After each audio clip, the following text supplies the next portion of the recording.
Bismillahirrahmanirrahim. Assalamualaikum warahmatullahi wabarakatuh.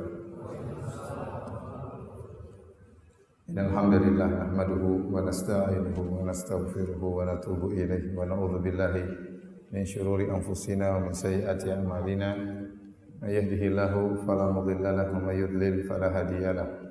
Wa asyhadu an la ilaha illallah wahdahu la syarika lahu. Wa asyhadu anna Muhammadan abduhu wa rasuluhu la nabiyya ba'dahu. Ya ayyuhalladzina amanu taqullaha haqqa tuqatih wa la tamutunna illa wa antum muslimun. Fa inna asdaqal hadithi kitabullah wa khairal huda huda Muhammadin sallallahu alaihi wasallam wa syarrul umuri muhdatsatuha wa kullu muhdatsatin bid'ah wa kullu bid'atin dhalalah wa kullu dhalalatin finnar. Para hadirin dan hadirat yang dirahmati oleh Allah Subhanahu wa taala, alhamdulillah puji dan syukur kita panjatkan kepada Allah Subhanahu wa taala yang masih memberikan kita kehidupan, kita bisa bangun kembali dari tidur kita. Alhamdulilladzi ahyana ba'da ma amatana, ya. Agar kita bisa melanjutkan peribadatan kita kepada Allah Subhanahu wa taala, masih bisa beristighfar, masih bisa sujud. Semoga segala ibadah kita diterima oleh Allah Subhanahu wa taala. Salawat dan salam tercurahkan selalu kepada junjungan kita Nabi Muhammad sallallahu alaihi wasallam dan juga kepada keluarganya serta seluruh sahabat beliau tanpa terkecuali. Insyaallah mulai kesempatan kali ini kita akan membahas kajian rutin dari sebuah kutayib, kitab kecil karangan dari Al-Imam Nawawi rahimahullahu taala, yaitu Al-Arba'in An-Nawawiyah. Al-Arba'in artinya 40, dan yang maksud dengan Al-Arba'in Nawawiyah adalah kumpulan 42 hadis yang dikumpulkan oleh Al-Imam Nawawi rahimahullahu taala. Yang seluruh hadis-hadis yang dikumpulkan oleh Imam Nawawi ini memenuhi kriteria Jawami'ul Kalim. Jawami'ul Kalim adalah hadis-hadis yang lafalnya sedikit namun kandungannya sangat dalam. Nabi sallallahu alaihi wasallam mengatakan, "Utitu Jawami'ul Kalim." Aku diberikan oleh Allah Jawami'ul Kalim. Itu hadis-hadis yang lafalnya sedikit tapi kandungannya sangat banyak. Yang pertama mengumpulkan ini, atau yang terkenal mengumpulkan hadis-hadis yang Jawami'ul Kalim, di antaranya Abu Amr ibn Salah rahimahullahu taala. Beliau mengimlakan atau mendiktekan dalam majelis-majelis beliau hadis-hadis yang Jawami'ul Kalim, yang singkat tapi maknanya sangat dalam. Kemudian beliau mengimlakan sekitar 26 hadis. 26 hadis. Kemudian dilanjutkan oleh Al-Imam Nawawi rahimahullahu taala, ditambahkan lagi oleh Imam Nawawi sehingga menjadi 42 hadis. Ya, kemudian datang Al-Imam Ibnu Rajab Al-Hambali, kemudian menambahkan lagi 8 hadis, jadilah 50 hadis. Dan Ibnu Rajab Al-Hambali menulis buku judulnya Jami'ul Ulum wal Hadis wal Hikam, Jami'ul Ulum wal Hikam, yang beliau syarah 50 hadis tersebut, di antaranya 42 hadis yang dikumpulkan oleh Al-Imam Nawawi rahimahullahu taala. Ini gambaran bagi kita tentang kitab yang akan kita bahas. 42 hadis semuanya adalah hadis-hadis Jawami'ul Kalim. Ini syarat pertama, hadis-hadis Jawami'ul Kalim yang memenuhi, yang lafalnya sedikit maknanya banyak. Yang kedua, alaihi madarul Islam, bahwasanya hadis-hadis ini adalah kesimpulan dari agama Islam ini. Maka Imam Nawawi tidak meletakkan hadis ke dalam 42 ini kecuali hadis tersebut adalah hadis, salah satu hadis dari yang menopang Islam ini secara keseluruhan. Oleh karenanya dikatakan barang siapa yang menguasai 42 hadis ini, maka dia sudah memahami Islam secara global. Karena Islam secara umum kembali kepada 42 hadis ini. Jadi kalau ada yang bertanya bagaimana cara kita belajar Islam secara singkat, di antaranya dengan pelajari 42 hadis ini. Paling tidak Anda memiliki ilmu tentang Islam secara global. Karenanya saya berharap kepada para hadirin dan hadirat untuk menghafal 42 hadis ini. Setiap pertemuan harus sudah hafal satu hadis yang dibahas. Setuju atau tidak? Kalau setuju, tapi dikerjakan atau tidak? Semua setuju ya, menghafal 40 hadis, tapi saya ingin tahu dikerjakan atau tidak ya. Ada seorang syekh cerita, dia bikin pengajian buat para pekerja. dari orang Sudan, dari orang di Madinah. Tapi syekh tersebut mensyaratkan, ngaji yang hadir sedikit orang aja. Tapi dia mensyaratkan pokoknya yang ngaji harus setoran hadis arba'in. Sebelum dijelaskan setoran dulu. Sebelum dijelaskan setoran dulu. Terus berlanjut tiap pekan mulailah para pekerja-pekerja. Tadi mereka orang Arab jadi mudah untuk apa? Untuk menghafal. Orang Sudan bahasanya juga bahasa Arab. Terus sampai akhirnya selesai 42 hadis. Setelah itu selesai, setelah berjalan waktu, akhirnya para pekerja ini bilang, "Syekh, sekarang saya merasa diri saya seorang alim." Karena sudah belajar 42 hadis disertai syarah-syarahnya. Maka saya katakan demikian, tentu kita tidak menjadi orang alim, tetapi kalau Anda sudah menguasai 42 hadis, Anda faham maksudnya, maka pasti ada sesuatu yang berbeda yang Anda miliki. Maka saya motivasi para hadirin hadirat untuk mempelajari hadis-hadis ini dan berusaha untuk menghafalkannya, ya. Paling tidak kita menghafalkan hadis Nabi, ya, dapat pahala dari Allah Subhanahu wa taala menghafal sabda-sabda Rasulullah sallallahu alaihi wasallam. Adapun Al-Imam Nawawi rahimahullah taala, ya, beliau namanya Yahya bin Syaraf Abu Zakaria An-Nawawi. Biografi beliau tentunya sangat panjang, tapi di antara yang ingin saya sampaikan, beliau, ya, sejak kecil dikenal sebagai orang yang saleh. Disebut dalam biografi beliau, waktu kecil diajak main sama teman-temannya dia tidak mau, maunya menghafal Quran, ya. Sehingga dipaksa main oleh teman-temannya, sambil dia bermain dia masih menghafal Quran, ya. Kemudian belajar dan belajar, ya, sampai disebutkan pernah 2 tahun beliau tidak pernah menyengajakan untuk berbaring, selalu tidur dalam kondisi duduk. Kenapa? Karena belajar dan belajar. Kemudian disebutkan juga beliau makan cuma sekali dalam sehari. Kenapa? Untuk hemat waktu, tidak mau waktunya habis untuk banyak makan. Namun beliau rahimahullahu taala meninggal usia masih sangat muda, yaitu 45 tahun. Beliau lahir tahun 631 dan wafat pada tahun 676 Hijriyah, yaitu pada abad ke-7. Ya, namun meskipun beliau meninggal dalam kondisi muda, terlalu banyak, ya, khazanah ilmiah yang beliau tinggalkan untuk umat Islam. Di antaranya kitab Al-Arba'in An-Nawawiyah ini, kitab yang sederhana kecil, namun dipelajari di mana-mana dan banyak anak-anak kecil menghafalkannya, ya. Banyak di masjid-masjid diajarkan kitab ini, di antaranya Masjid Al-Falah, ya, di Bambu Apus, ya. Kemudian juga beliau punya kitab yang terkenal juga namanya Riyadhus Shalihin, yang juga dibaca setiap pagi di Masjid Al-Falah, Bambu Apus, dan juga banyak dibaca di masjid-masjid lainnya di mancanegara. Di Arab Saudi juga sering mereka baca kitab Riyadhus Shalihin, biasanya ba'da asar. Ba'da asar dibaca 1-2 hadis dengan syarah singkat. Demikian. Jadi buku ini diterima oleh masyarakat, ya, tentang kitab Riyadhus Shalihin. Kemudian beliau juga memiliki buku-buku fikih seperti Ar-Rawdah, ya, kemudian juga Al-Majmu' Syarah Al-Muhadzab, yang buku-buku tersebut buku sangat tebal-tebal, ya. Di antaranya adalah juga kitab Al-Minhaj Syarah Sahih Muslim, ya, yang juga dicetak tebal, ya, entah 11 jilid atau 9 jilid, sekitar gitulah. Jadi umur beliau yang singkat, namun hasil karya beliau sangat banyak. Ini menunjukkan bahwasanya yang jadi patokan di sisi Allah bukanlah panjangnya umur, tetapi apakah umur tersebut berkah atau tidak.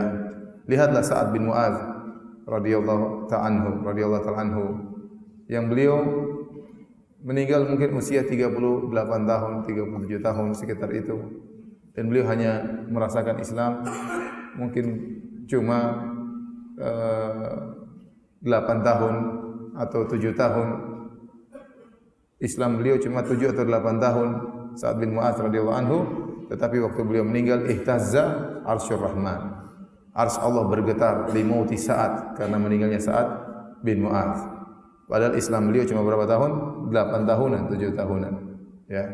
Ini menunjukkan bahwasanya dipatokan adalah berkahnya waktu seorang hamba. Imam Nawawi meninggal usia 45 tahun, tetapi karyanya tidak selesai untuk kita bahas, kita baca ya.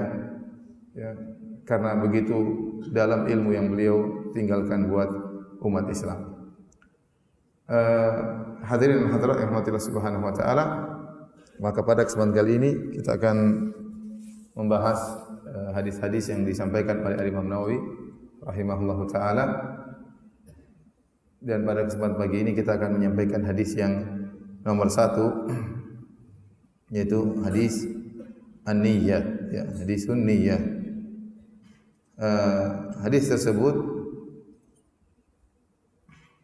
diriwayatkan oleh Al-Imam Al-Bukhari dan merupakan hadis pertama dalam Sahih Al-Bukhari, dan juga diriwayatkan oleh Imam Muslim dalam Sahihnya. Saya bacakan hadisnya. An Amiril Mukminin Abi Hafs Umar bin Khattab radhiyallahu taala anhu. Dari Amirul Mukminin Umar bin Khattab radhiyallahu anhu, kunyah beliau adalah Abu Hafs. Qala sami'tu Rasulullah sallallahu alaihi wasallam yaqul, aku mendengar Rasulullah sallallahu alaihi wasallam bersabda, innamal a'malu binniyat, sungguhnya amalan tergantung niat. Wa innamal likulli imri'in ma nawa, dan masing-masing itu tergantung apa yang dia niatkan. Faman kanat hijratu ila Allah wa rasulih, barang siapa hijrahnya karena Allah dan Rasulnya, fa hijratu ila Allah wa rasulih, maka hijrahnya karena Allah dan Rasulnya. Wa man kanat hijratuhu lidunya yusibuha, barang siapa yang hijrahnya karena dunia yang ingin dia raih, aw imra'atin yankihuha, atau karena seorang wanita yang ingin dia nikahi, fa hijratu ila ma hajara ilaih, maka hijrahnya itu sesuai dengan apa yang dia niatkan. Rawahu Imam al-Muhadditsin, hadis ini diriwayatkan oleh dua imamnya para ahlu hadis. Imamnya para ahlul hadis yaitu Abu Abdullah Muhammad bin Ismail bin Ibrahim bin Al-Mughirah bin Bardizbah Al-Bukhari, dan yang satunya wa Abul Husain Muslim bin Al-Hajjaj bin Muslim Al-Qushairi An-Naisaburi radhiyallahu anhuma fi sahihaihima alladaini huma asahul kutub al-musannafah. Maka hadis ini diriwayatkan oleh Al-Imam Al-Bukhari dan Imam Muslim, kitab sahih mereka berdua. Taib.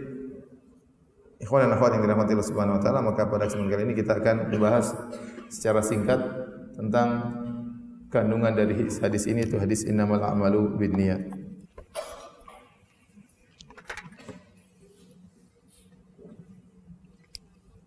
Nabi SAW bersabda, innama al-a'mal binniyat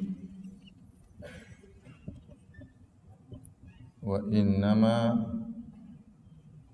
kulli imri'in ma nawa,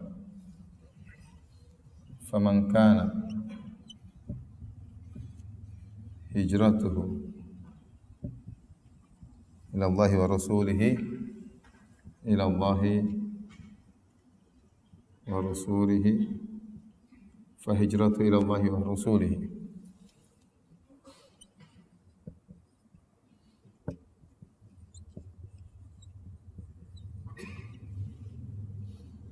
Wa man kanat hijratuhu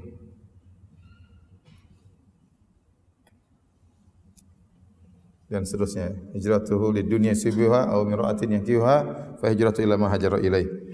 Kata Nabi sallallahu alaihi wasallam, sungguhnya, antum bisa baca kan? Ya. Ini gundul, enggak usah saya gondrongin ya. Innamal a'malu binniyat, sungguhnya amalan tergantung daripada niat.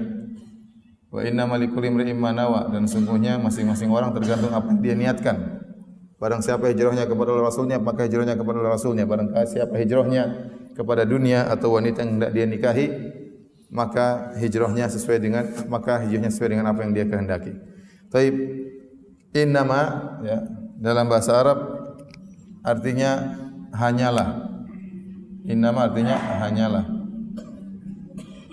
Hanyalah amalan-amalan dengan niat. Amalan di sini jamak, plural, jamak.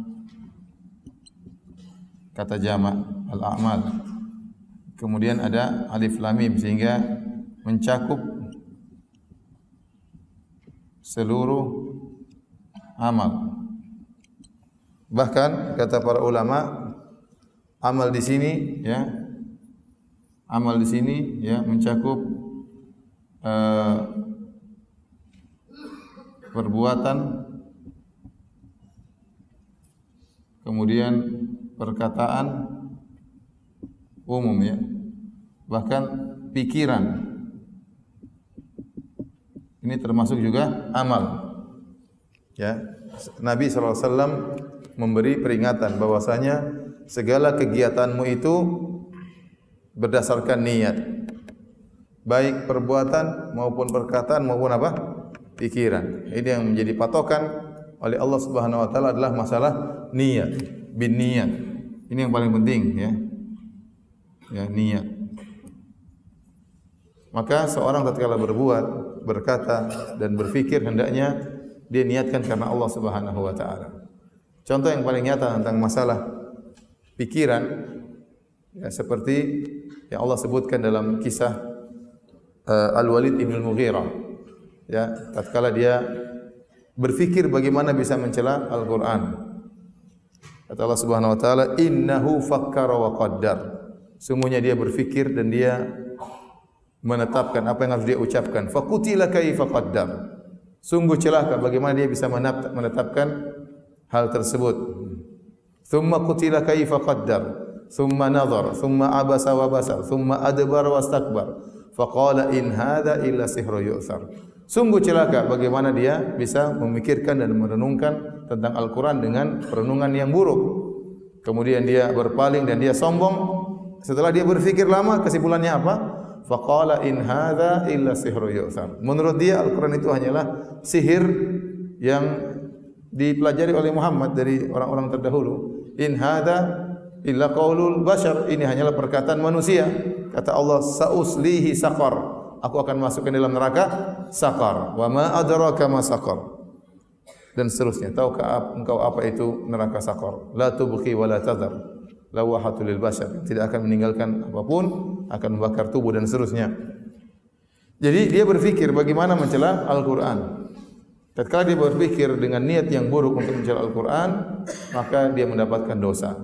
Kata para ulama di antaranya As-Sun'ani dalam kitabnya Al-Uddah Syarah Umdatul Ahkam, dia mengatakan demikian juga seorang kalau berfikir untuk Islam, untuk umat Islam. Ya, dia berfikir bagaimana dakwah bisa berjalan, bagaimana anak-anak yatim bisa tersantunkan, bagaimana para janda bisa diayomi ya, baik janda muda maupun janda tua ya. Bagaimana misalnya umat Islam bisa maju, dia berfikir demi kebaikan, atau dia berfikir secara umum demi kebaikan bagaimana bangsa Indonesia bisa terjaga, bisa aman, dia pikir. Semua yang dipikirkan ini tidak ada sia-sia di sisi Allah Subhanahu wa taala. Ya, orang mungkin tidak lihat apa yang kita pikirkan. Tetapi Allah Maha tahu Anda berfikir ini karena Allah atau bukan. Kalau seorang berfikir karena Allah, maka dia dapat pahala. Hanya berfikir saja, maka tidak ada yang sia-sia. Ya, tidak ada yang sia-sia. Makanya kata Allah Subhanahu wa taala, "Wa may ya'mal mithqala dzarratin khairan yarah." Barang siapa melakukan kebaikan meskipun sebesar dzarrah, dia pasti akan melihat apa? Hasilnya. Maka seorang jangan buang-buang waktu, berfikir yang baik. Ya. Apalagi kalau dia berkata karena Allah Subhanahu wa taala. Orang berkata karena riya. Ngomongnya kayaknya indah, tapi niatnya bukan karena Allah Subhanahu wa taala. Niatnya supaya dipuji, supaya disanjung, ya, supaya dielu-elukan, niatnya ya, sudah Allah Maha tahu meskipun ucapannya baik, apalagi perbuatan. Semua perbuatan tergantung niatnya. Nabi SAW berkata, contoh senyum sederhana, senyum. Kata Nabi, la tahqiranna minal ma'rufi syai'an walau an talqa akhaka biwajhin talib.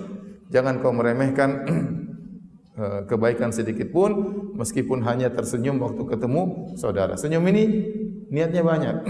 Ada niatnya baik ya, karena menghormati saudara. Ada senyum tapi senyumnya niatnya ngejek ya. Ada senyum tapi niatnya marah. Tabassumal mughdab. Senyum tapi marah ya. Ada senyum karena ada udang di balik batu ya. Karena ini melemparkan cinta pada hati seseorang. Tergantung niatnya, ya. Jadi perhatikan, hidup ini tidak ada yang sia-sia kalau antum niatkan karena Allah Subhanahu wa taala, ya. Makanya dalam Al-Qur'an, ya, kata Allah, wa wajadu ma amilu hadira. Tatkala seorang dibukakan catatan amal, dia mengatakan, ma li hadzal kitabi la yughadiru saghiratan wala kabiratan illa ahsaha. Kitab apa ini? Catatan amal. Tidak ada suatu perbuatan besar maupun kecil kecuali dicatat, kecuali dijaga dalam kitab tersebut. Tidak ada yang luput. Kata Allah, wa wajadu ma amilu hadira. Maka mereka mendapati seluruh apa yang mereka amalkan nampak. Dan yang dicatat bukan cuma perbuatan, bukan cuma perkataan, bahkan niat. Malaikat catat. Makanya dalam hadis kata Nabi sallallahu alaihi wasallam, "Man hamma bihasanah." Barang siapa yang punya niat baik, satu niat baik, walam ya'malha, dan dia tidak mengerjakannya, kutiba lahu hasanah wahidah, maka malaikat catat sebagai satu kebaikan. Jadi yang dicatat dalam catatan amal bukan cuma perkataan, bukan cuma perbuatan. Anda punya niat baik pun akan apa? Dicatat. Maka tidak ada ruginya Anda punya niat-niat yang baik. Maka ini yang pertama adalah amal di sini umum, ya. Amal di sini maksudnya apa? Umum, ya, mencakup perkataan, perbuatan dan pikiran. Taib. Kata Nabi sallallahu alaihi wasallam, "Innamal a'malu binniyat." Amalan tergantung niat-niat. Tatkala Nabi mendatangkan jamak niat, berarti niat itu macam-macam. Satu amal itu bisa berbagai macam niat, ya. Satu amal itu bisa berbagai macam niat. Seorang menyumbang, ada niatnya karena Allah, ada karena niatnya riya, ingin dipuji, ya. Berbagai macam niat. Maka seorang harus ingat bahwasanya yang amal yang dianggap oleh Allah jika niatnya karena apa? Karena Allah Subhanahu wa taala. Kemudian Nabi mengingatkan kembali, wa innamal likulli imrin ma nawa. Dan hanyalah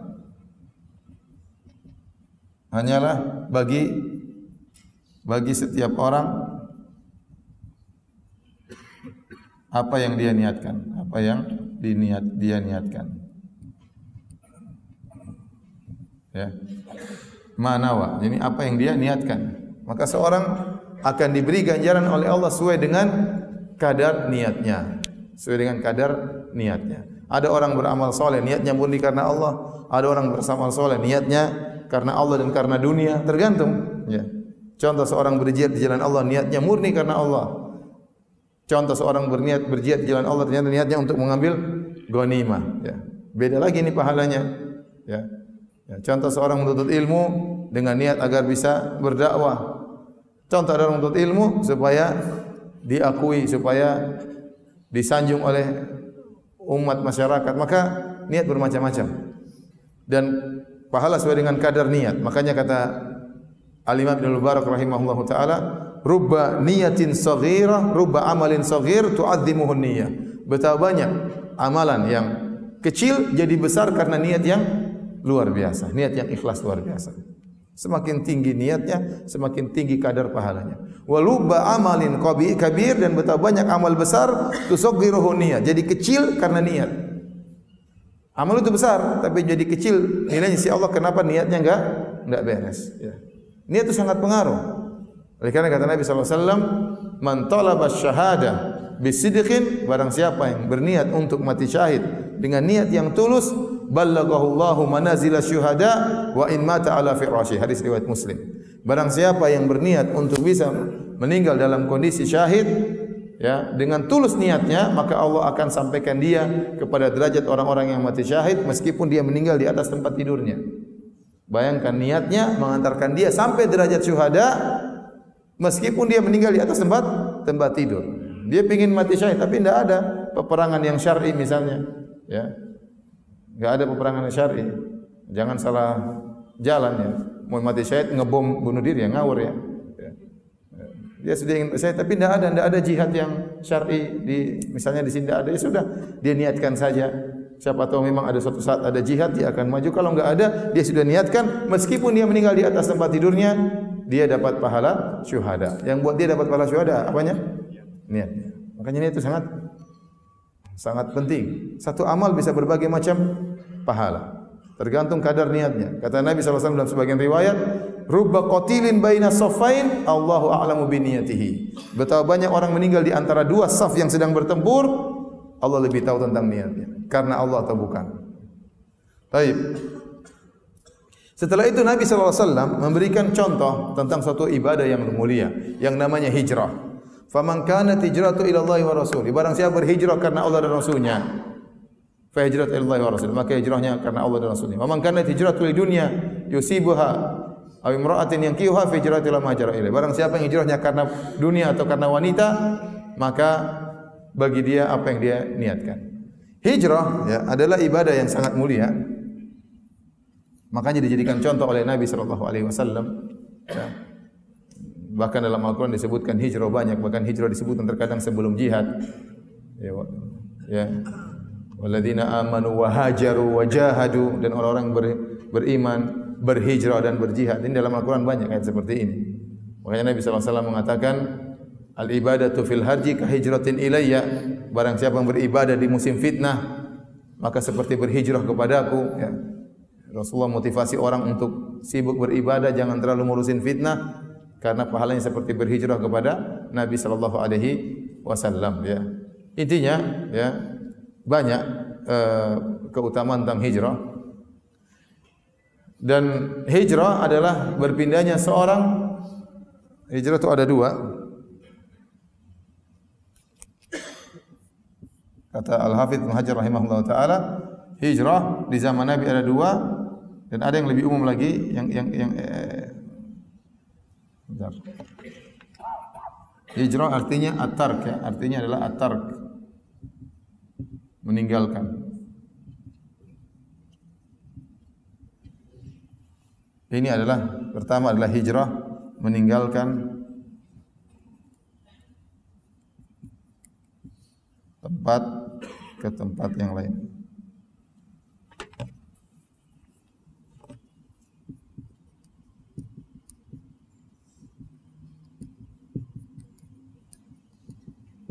Kedua, meninggalkan amalan yang buruk.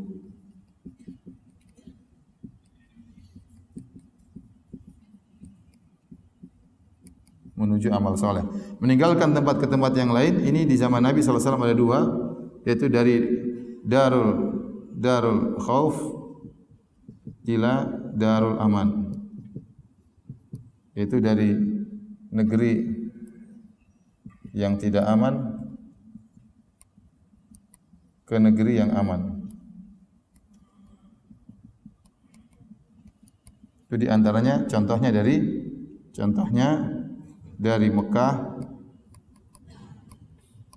ke Habasyah.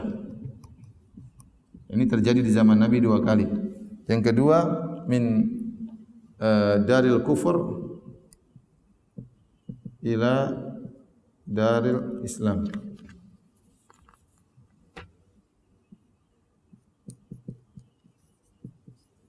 Dari negeri kafir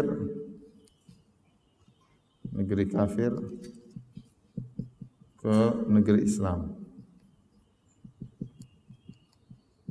Ini contohnya adalah dari Mekah ke Madinah. Ini awal terjadi hijrah di zaman Nabi dua kali, hijrah di zaman Nabi tiga kali. Pertama ke negeri Habasyah, keduanya ke negeri Habasyah. Dari Mekah terjadi keributan, maka Nabi menyuruh para sahabat berhijrah ke negeri Habasyah. Negeri Habasyah negeri Nasrani, ya, tetapi di situ negeri yang aman, para sahabat bisa beribadah di sana dengan tenang. Maka Nabi menyuruh para sahabat berhijrah ke negeri milik orang-orang Nasrani, namun rajanya adil, Raja Najasyi. Maka berangkatlah para sahabat berhijrah di sana. Hijrah yang pertama. Kemudian ada isu bahwasanya orang-orang Quraisy sudah berubah menjadi baik, maka para sahabat pulang. Ternyata masih belum baik lagi, masih diintimidasi lagi. Para sahabat berhijrah dua kali ke negeri Habasyah. Sampai akhirnya setelah Nabi berdakwah 13 tahun di Mekah, ternyata di Madinah sudah mulai tumbuh benih-benih negara Islam. Maka Nabi pun berhijrah ke kota Madinah, dari negeri kafir ke negeri Islam, yaitu dari kota Mekah menuju kota Madinah. Jadi barang siapa yang tinggal di suatu negeri, ternyata negeri tersebut ya tidak bisa beribadah, dilarang untuk beribadah, maka wajib bagi dia untuk meninggalkan negeri tersebut menuju ke negeri yang lain yang dia mudah untuk beribadah. Dan orang yang tetap bertahan di negeri yang dia tidak bisa beribadah, maka dia tercela. Kata Allah, alam takun ardullahi wasi'ah fatuhajiru fiha. Bukankah bumi ini Allah ini luas, kok bisa berhijrah? Ya. Oleh karena di sebagian negara seperti dulu di Soviet, orang tidak bisa beribadah. Orang yang punya ketahuan dalam rumah Al-Quran dibunuh. Orang yang baca Quran ditangkepin. Ya. Ya, sehingga dahulu mereka begitu sulit untuk menghafal Quran. Baca Quran diam-diam. Kalau mau hafaz Quran harus masuk dalam goa-goa untuk belajar. Ya. Alhamdulillah. Ya. Sehingga mereka harus berhijrah, ya, berpindah. Yang kedua adalah meninggalkan amalan yang buruk. Ini yang kata Nabi sallallahu alaihi wasallam, al-muslim man salimal muslimuna min lisani wa yadihi. Seorang muslim adalah seorang yang orang lain tidak terganggu dengan lisannya dan perbuatannya. Wal muhajir man hajara ma nahallahu anhu. Dan orang yang berhijrah sungguhnya adalah orang yang meninggalkan apa yang dilarang oleh Allah Subhanahu wa taala. Inilah yang sering orang mengatakan sudah hijrah, sudah hijrah. Tadinya tukang makan riba, sudah tobat. Tadinya tukang zina, sudah bertobat, ya. Ini namanya orang yang sudah berhijrah. Gaya hidup dia berubah, maksiat yang dia kerjakan dia tinggalkan karena Allah Subhanahu wa taala. Itu namanya hijrah. Dan hijrah ini ibadah yang mulia. Makanya dijadikan contoh oleh Nabi bahwasanya hijrah ibadah yang mulia tersebut ternyata ada dua kemungkinan. Kemungkinan pertama hijrahnya karena Allah, kemungkinan kedua hijrahnya karena dunia. Ini sebagai penerapan dari awal hadis. Amalan tergantung niat. Dan seorang mendapatkan sesuatu yang dia niatkan. Contohnya hijrah. Hijrah ibadah yang mulia, ternyata niatnya bisa berbeda. Ada niatnya karena Allah, ada niatnya karena dunia. Maka Nabi SAW kemudian mengklasifikasikan hijrah menjadi dua. Yang pertama, hijrah karena Allah dan Rasulnya. Ya. Sini yang pertama apa? Hijrah. Dalam hadis ini, kata Nabi, hijrah pertama karena Allah dan Rasulnya. Yang kedua karena apa? Dunia dan wanita. Ya. Bentuknya sama-sama berhijrah, sama-sama pergi meninggalkan Mekah menuju Madinah. Enggak ada bedanya. Tetapi yang membedakan tersebut adalah niat. Yang satu niatnya karena Allah dan Rasulnya, maka dia dapat pahala. Yang satunya karena dunia dan wanita, dia mendapatkan dunia atau wanita. Jadi kata Nabi SAW, di dunia yusibuha. Di dunia yusibuha. Ay imra'atin yankihuha. Karena dunia yang ingin dia dapatkan atau wanita yang ingin dia nikahi.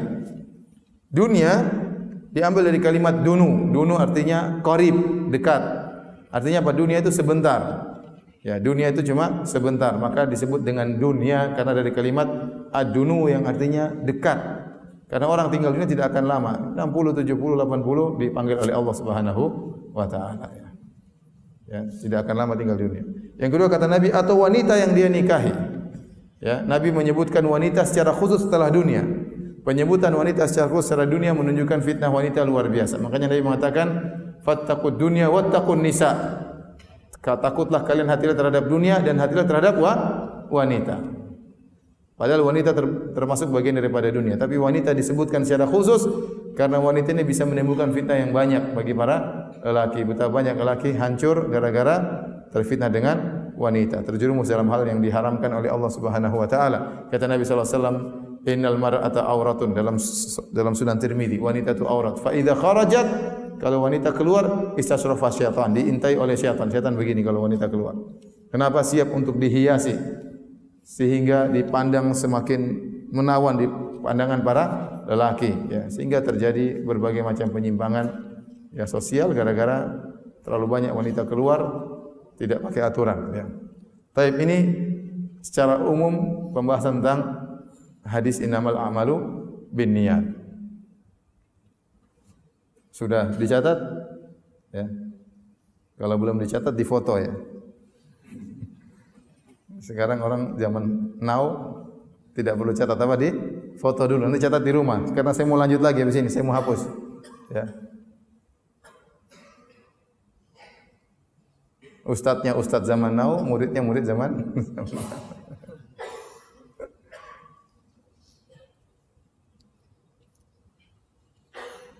Sudah?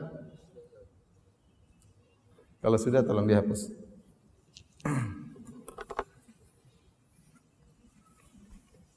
Tunggu sebentar mungkin. Sudah ya? Belum, sudah terlanjur dihapus. Nanti di-sharing sama yang lain, sudah hapus ya. Nanti dikirim sama yang lain.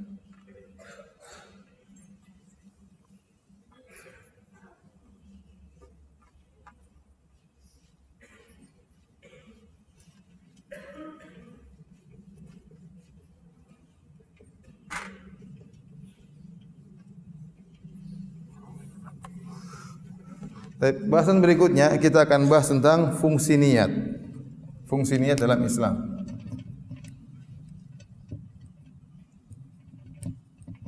Dalam amalan. Fungsi niat secara umum kata para ulama adalah litamyiz. Litamyiz.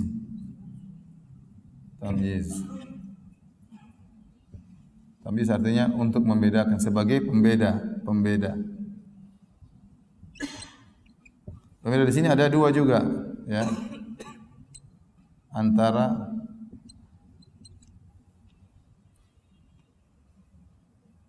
amalan dengan amal yang lain, antara amal dengan amal yang lain. Ini bisa terbagi juga menjadi dua, ya. Antara ibadat yang satu dengan yang lainnya.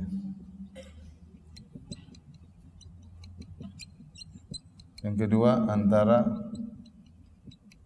ibadat dengan adat. Kalau yang ini antara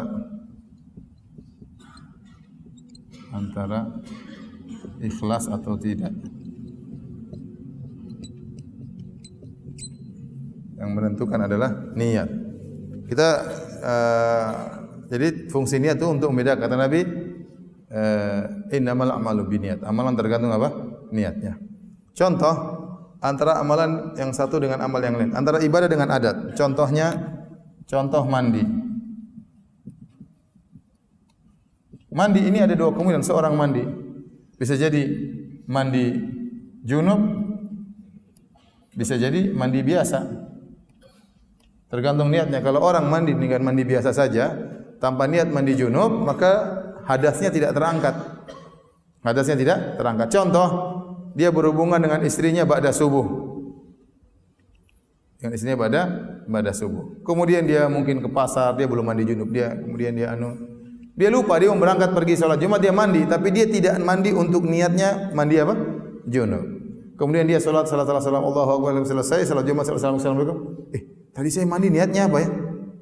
Ternyata dia lupa niatnya untuk mandi junub, maka solatnya tidak sah. Berarti dia tadi belum bersuci. Paham? Kenapa waktu dia mandi bukan niatnya untuk mandi junub? Ini di antara fungsi niat membedakan antara adat dengan ibadah. Contoh, seorang bisa jadi tadi makan dari pagi sampai siang enggak makan. Mungkin tidak ada makanan, ya. Mungkin istri belum masak, ya. Dia tidak dapat pahala. Tetapi kalau dia niatkan dari pagi tadi, niatnya puasa, maka dapat pahala atau tidak? Dapat pahala. Contohnya apa? Puasa. Bisa jadi karena ibadah, bisa jadi karena tidak ada makanan.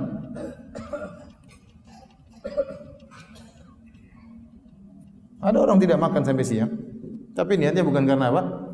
Puasa. Kebetulan nggak dapat makanan aja, ya. Sehingga dia tidak dapat pahala. Tapi kalau sejak pagi diniati karena puasa, pahala terus mengalir. Argo pahala jalan. Ini contoh antara ibadat dengan adat. Sekarang bahasan antara adat ibadah yang satu dengan ibadah yang lain. Contohnya ya. Pertama, antara wajib dan sunnah.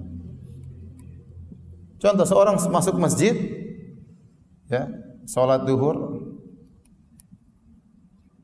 dengan qobliyah duhur. Seorang masuk masjid setelah azan zuhur, dia masuk masjid. Kita boleh salat qobliyah zuhur 4 rakaat, boleh. Boleh 2 rakaat, boleh 4 rakaat. 4 rakaat ini cara mengerjakan 2 model. Bisa 2 rakaat salam, bisa 2 rakaat salam. Bisa langsung 4 rakaat langsung. Caranya persis seperti salat zuhur, persis. Rakaat kedua tasyahud awal, rakaat keempat tasyahud akhir, persis. Bentuknya sama. Sama-sama salat sirriyah, sama-sama 4 rakaat. Tapi tergantung niat. Niat yang membedakan. Ini salat qobliyah atau salat apa? Salat zuhur. Paham? Beda antara yang wajib dan sunnah. Contoh, ya.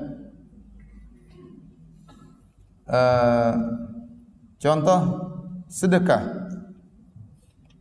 Bisa jadi niat zakat, niat untuk zakat. Bisa jadi niat untuk sedekah biasa, untuk sedekah biasa. Biasa ya.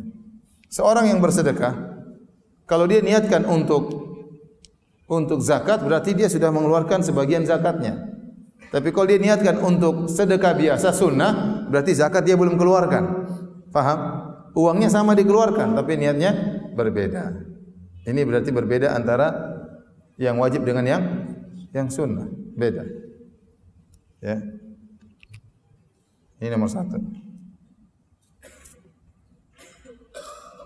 Ya. Kemudian juga misalnya ya, tadi itu kira-kira demikian ya. Antara puasa juga ya. Puasa bisa jadi antum puasa qadha, bisa jadi puasa Senin, Kamis, niatnya berbeda ya. Misalnya puasa qadha atau puasa misalnya niatnya puasa Senin Kamis. Ini juga berbeda. Bentuknya sama-sama puasa, tapi niatnya berbeda sehingga merubah amalan tersebut. Paham? Sudah ngantuk belum? Terus, ini contoh ya.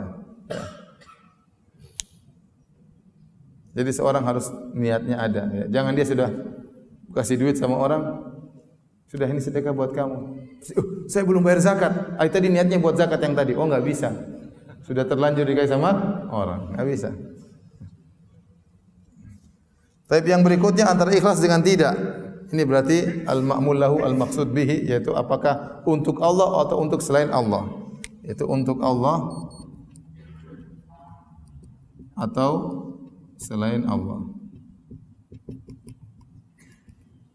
Ikhlas atau riya. Jadi amalan bisa menjadi 2 ya. Karena Allah ikhlas. Yang kedua karena selain Allah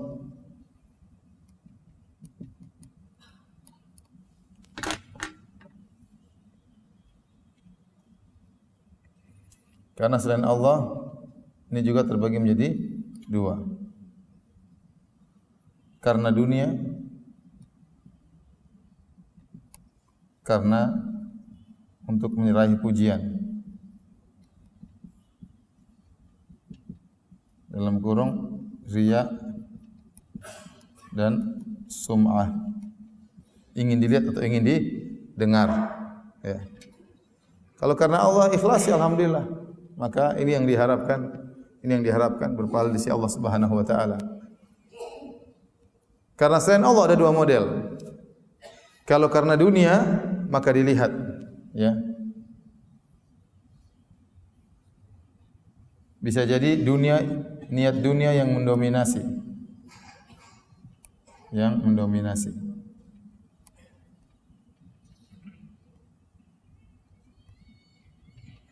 Maka ini tidak ada pahalanya.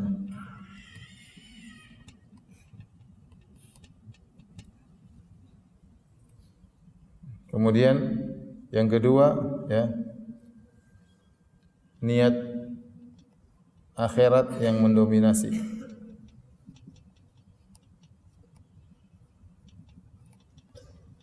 maka ini berpahala.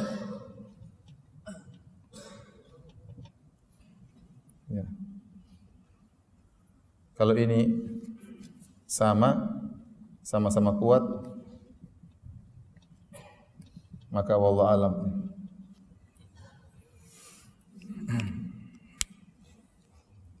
Taib. Adapun seorang contoh dunia tadi, seorang misalnya dia berdakwah, tetapi niatnya juga ya untuk dapat masukan misalnya. Ini contoh. Contoh seorang menjadi imam, tapi niatnya untuk dapat gaji. Ini ada niat akhirat dicampur dengan niat apa? Dunia. Ya. Contoh seorang berjihad, niatnya dapat ghanimah. Dia ada niatnya karena Allah, tapi sekaligus dapat apa? Atas rampasan perang. Maka ini tergantung kondisi dia. Kalau ternyata niat akhirat yang mendominasi, maka tidak jadi masalah. Tapi kalau niat dunia yang mendominasi, maka dia tidak dapat pahala. Ya. Taib. Adapun karena untuk meraih pujian atau riya dan sum'ah, maka ini langsung gugur pahalanya. Gugur pahalanya. Meskipun riyaknya hanya 1%. Kapan dia niatnya karena Allah tercampur ingin dipuji, meskipun hanya ingin sedikit dipuji, langsung gugur pahalanya. Jadi dibedakan antara niat dunia dengan niat untuk dipuji. Kalau niat dunia masih ada perincian. Tapi kalau niatnya karena ingin dipuji, langsung pahalanya gugur. Makanya bahaya, masalah riya ini sangat berbahaya.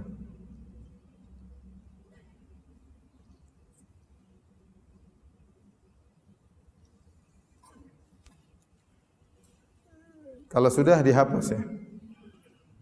Sudah difoto maksudnya hapus. Tunggu dulu sebentar.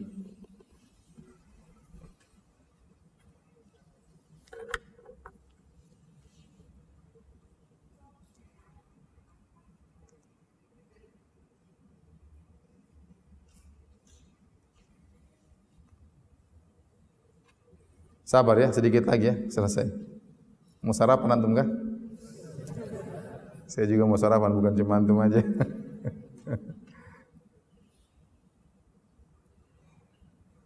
Kalau sudah tolong dihapus, hapus.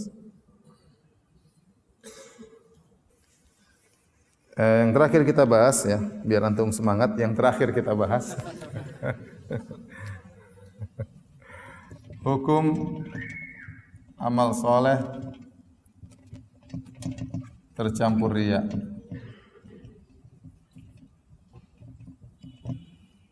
Ya, maka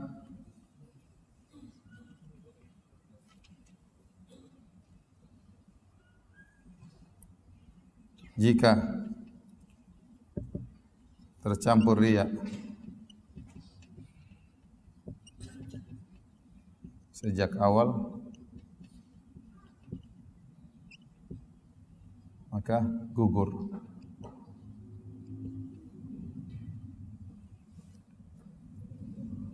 Jika tercampur riya di tengah-tengah, jika riyanya muncul belakangan setelah selesai beramal.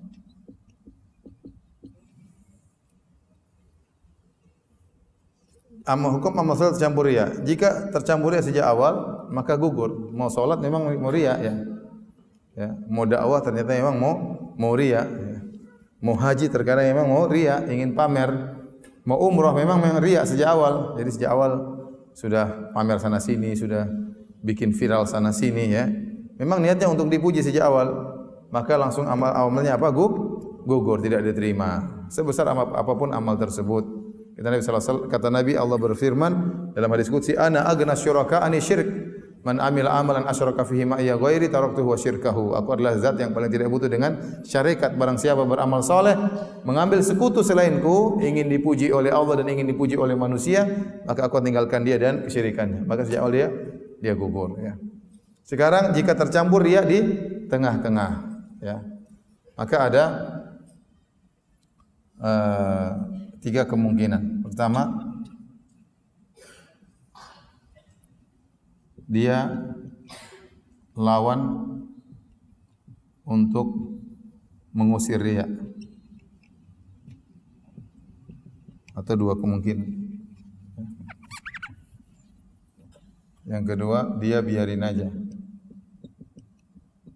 Biarin aja riyanya. Karena lezat. Karena riya itu lezat ya. Riya itu apa? Lezat. Enak dipuji, enak disanjung ya. Dia lawan, maka ada dua kemungkinan. Dia berhasil mengusir,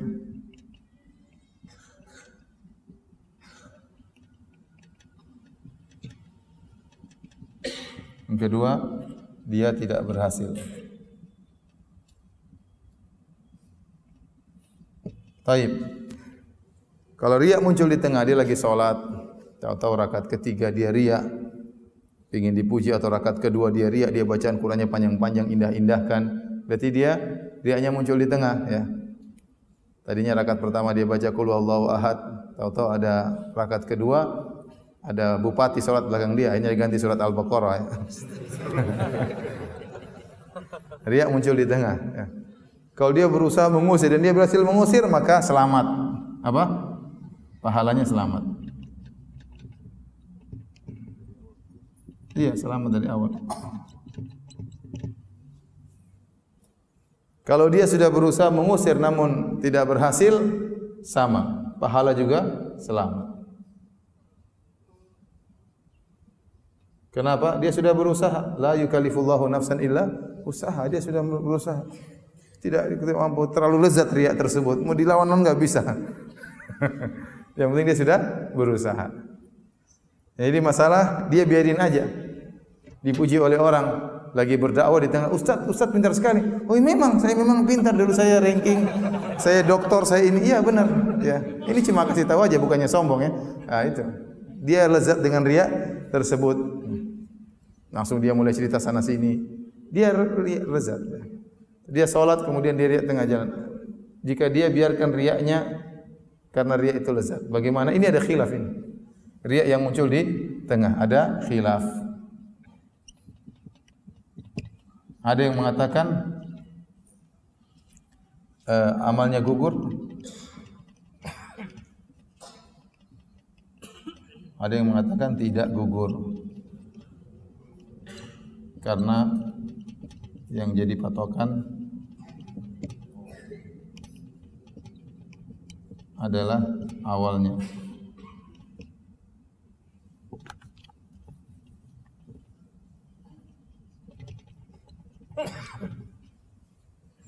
Wallahu a'lam bishawab.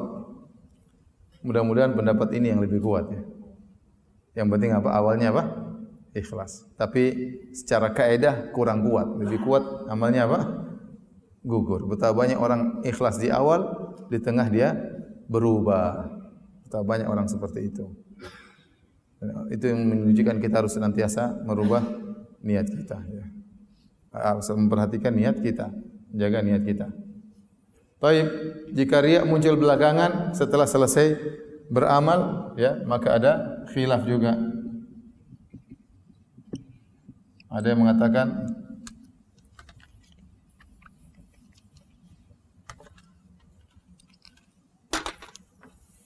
ada khilaf ya.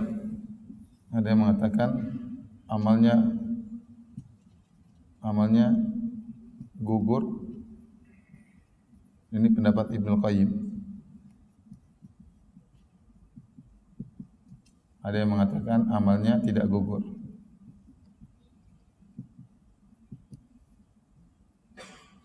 Karena sudah selesai.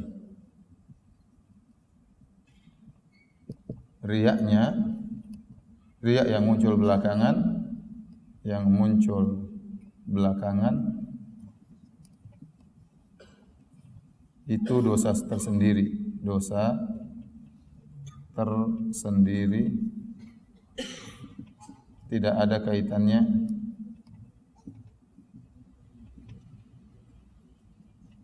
dengan amalan tersebut.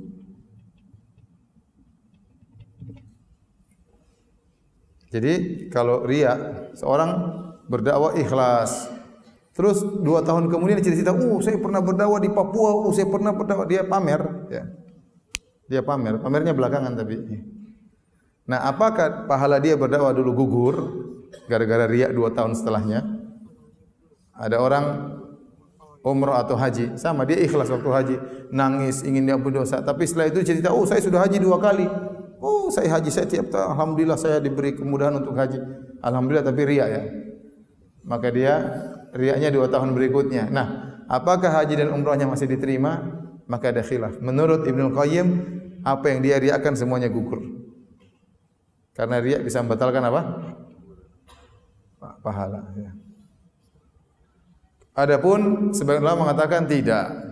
Dia riya itu dosa tersendiri. Amal yang lalu sudah lewat, riyanya dosa tersendiri. Saya lebih condong pada pendapat ini. Bahwasanya kalau dia riya belakangan itu dosa tersendiri, tidak ada kaitannya dengan amal yang sudah lewat. Paham? Paham tidak? Sudah lapar kah? Tayyib, ini sekarang jadi pertanyaan lagi. Jika riya muncul sejak awal, setelah itu dia bertobat. Contoh, nyumbang 1 miliar buat masjid supaya dipuji. Setelah ngaji, ikut pengajian, dia taubat. Pahalanya gimana? Waduh, ternyata saya dulu nyumbang 1 miliar karena ingin dipuji. Waduh, sekarang saya taubat, saya baru ikut pengajian. Ya Allah, kembalikanlah pahala 1 miliarku. Udah terlanjur riya, gimana? Dia ingat betul waktu dia nyumbang 1 miliar itu ingin riya, makanya dia share, dia sebutkan, dia foto-foto, dia pajang sana sini, ya, tulis mungkin masjid namanya, ya, Masjid Firanda misalnya. Ya. Semua orang biar orang tahu ini saya yang bangun. Memang dia riya, memang dia tahu dia riya. Setelah itu dia sadar belakangan, lah, bagaimana nasib pahalanya ini? Bagaimana nasibnya? Maka ini ada khilaf. Yang pertama, ya sudah, selesai. Hilang pahalanya. Karena amalnya bukan amal soleh. Dan ini pendapat Ibnul Qayyim. Ibnul Qayyim kenceng masalah gini-gini. Rahimahullahu ta'ala. Pendapat yang kedua, ya, kalau taubat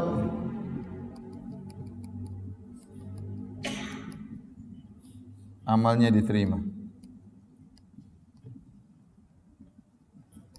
Ini pendapat sebagian ulama.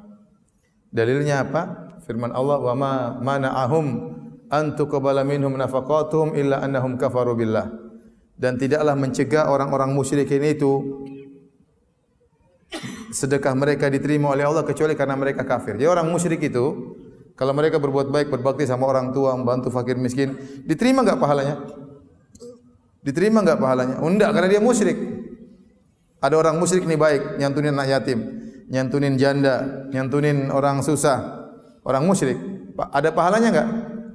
Enggak, karena dia kafir. Wa ma mana'ahum an tuqbala min nafaqatuhum illa annahum kafaru billah. Tidaklah dicegah mereka untuk diterima sedekahnya kecuali karena mereka kafir. Tapi kalau dia masuk Islam, itu tadi yang tidak diterima jadi diterima. Ada orang kafir berbakti sama orang tua, suka bantu tetangga, nyantuin anak yatim. Dia meninggal, ya sudah tidak diterima. Tapi kemudian dia masuk Islam. Kalau dia masuk Islam, seluruh amalan yang dia kerjakan sebelum Islam semuanya sudah jadi pahala. Makanya kata Nabi kepada Hakim bin Hizam, "Aslamta ala ma aslafta min khair ya Hakim." Kau masuk Islam dengan membawa seluruh pahala yang pernah kau lakukan tatkala kau masih musyrik. Dia pernah menyumbang, dia pernah ini, pernah bagi makanan, maka dapat pahala berubah jadi kebaikan. Kenapa? Karena dia masuk Islam dan bertobat. Itu orang musyrik yang beramal soleh. Kalau bertobat pahalanya jadi baik, apalagi orang yang sekedar riya kemudian bertaubat. Ya. Mudah-mudahan ini yang lebih baik. Mudah-mudahan. Kalau ini setengah mati sekali. Ibnu Qayyim. Pendapatnya susah-susah semua. Tapi bisa jadi ini yang rajih, kita nggak tahu.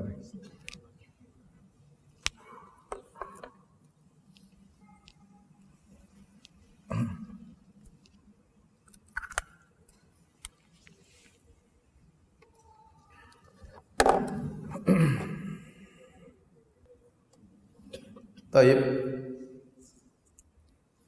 Inilah yang bisa saya sampaikan tentang hadis yang pertama, nama amal bin niat, mengingatkan kita agar kita benar-benar ikhlas dalam beribadah. Percuma ibadah kita banyak, sumbangan kita banyak, dihormati sama orang banyak, ya. Waktu banyak terbuang tapi ternyata kita tidak ikhlas. Maka ibadah kita akan hilang sia-sia, tidak ada manfaatnya di sisi Allah untuk kita pada hari kiamat kelak. Demikian saja. Nggak usah tanya jawab ya. Ada? Nggak usah lah. Satu aja biar Pak Heban aja. Tanya Pak. Oke. Ini pertanyaan lewat WhatsApp. Pertanyaan zaman now.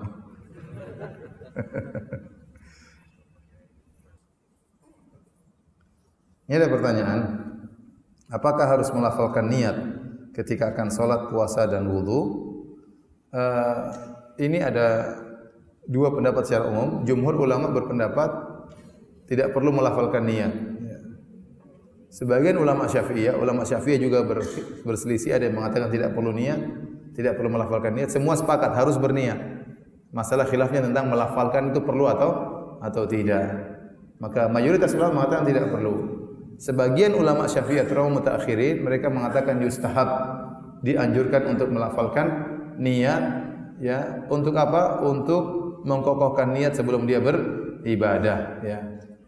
Oleh karenanya tatkala dia salat zuhur dia mengatakan usolli fardhu dzuhri arba'a raka'atin mustaqbilal qiblati adaan ma'muman lillahi ta'ala, ya. Dia sebutkan lafal niat tersebut.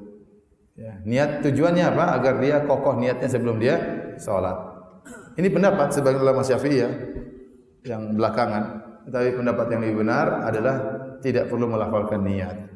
Kenapa? Karena kata Nabi wa khairul huda huda Muhammadin sallallahu alaihi wasallam. Sebaik-baik petunjuk adalah petunjuk Nabi sallallahu alaihi wasallam. Sebaik-baik cara salat adalah cara salatnya Nabi sallallahu alaihi wasallam. Dan Nabi salat begitu banyak salat tidak diriwayatkan sekalipun Nabi pernah melafalkan niat. Dan para sahabat, ribuan sahabat, mereka salat tidak pernah diriwayatkan mereka melafalkan niat. Tidak ada Nabi melafalkan niat. Jangankan dalam hadis yang sahih, dalam hadis yang dhaif pun tidak ada. Jangankan dalam hadis yang dhaif, hadis palsu pun tidak ada Nabi pernah melafalkan niat. Maka yang sebaik-baiknya kita mengikuti tata cara salat Nabi sallallahu alaihi wasallam. Namun kalau ada saudara kita yang melafalkan niat, kita katakan dia mengikuti pendapat sebagian ulama, ya. Namun saya ingatkan bagi saudara-saudara kita dari mazhab Syafi'iyah yang melafalkan niat, Syafi'iyah juga ada dua pendapat, ya. Saat ada yang mengatakan tidak perlu, ada yang mengatakan perlu. Perlu dia ingat, kalau dia melafalkan niat, maka dia tidak perlu keras-keras. Ya, tidak perlu keras-keras karena tujuan dia melafalkan niat itu bukan untuk kasih tahu temannya, bukan. Dan juga bukan untuk kasih tahu Allah, bukan. Karena Allah sudah tahu, tidak perlu dia lafalkan kalau tahu isi hatinya. Tetapi tujuannya adalah untuk dirinya.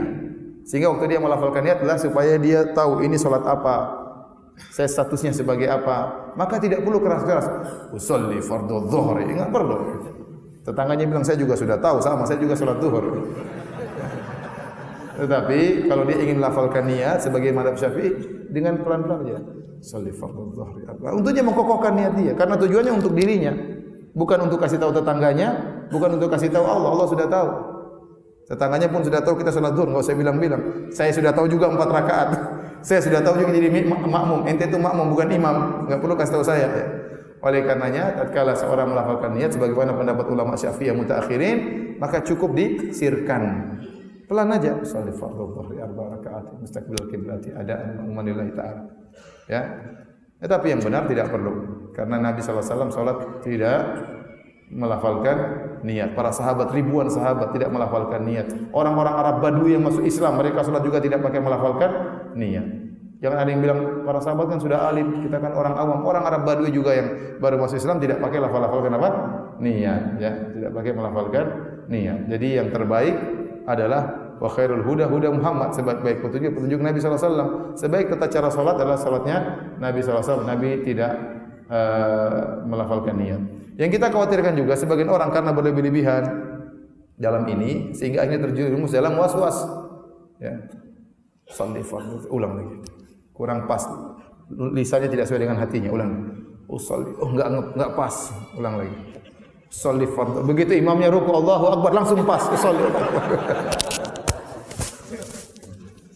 Jadi saya ingatkan tidak perlu kita ribut masalah ini karena ini pendapat ulama Syafi'iyah mutaakhirin. Silakan melafalkan niat yang ingin melafalkan niat, tapi tadi jangan dikeraskan dan jangan sampai terjerumus dalam apa? Was-was. Ya. Hanya sekedar mengkokohkan sedikit selesai. Ya. Baik, itu saja kajian kita. Insyaallah kita lanjutkan pada kapan lagi? Tunggu aja pengumuman ya. Hadis yang kedua ya. Kurang lebihnya saya mohon maaf. Subhanakallah bihamdik asyhadu an la ilaha illa anta astaghfiruka wa atubu ilaik. Assalamualaikum warahmatullahi wabarakatuh. Sudah syuruk.